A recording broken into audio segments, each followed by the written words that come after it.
Pernah tak ada orang cakap, aku tak boleh hidup lah tanpa kau. Aku tak boleh hidup tanpa you.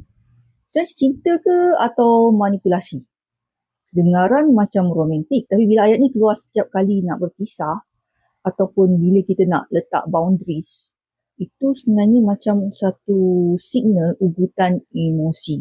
Orang yang manipulatif akan sentiasa buat kita rasa bersalah, dia nak kita fikir dia tak boleh hidup tanpa kita supaya kita stay. Bukan sebab dia sayang, sebab dia nak kekal ada kuasa. Dalam psikologi, dia dinamakan sebagai emotional blackmail.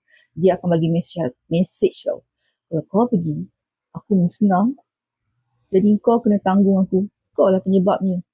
Tapi hakikatnya orang yang benar-benar sayang tak akan guna ketakutan untuk ikat kita. Cinta yang sihat berbunyi macam ni.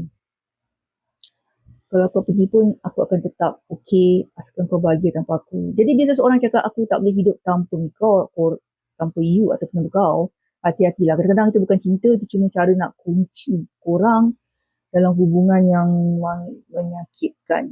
Aku ada buat webinar percuma tentang emotional armors. Klik link bio.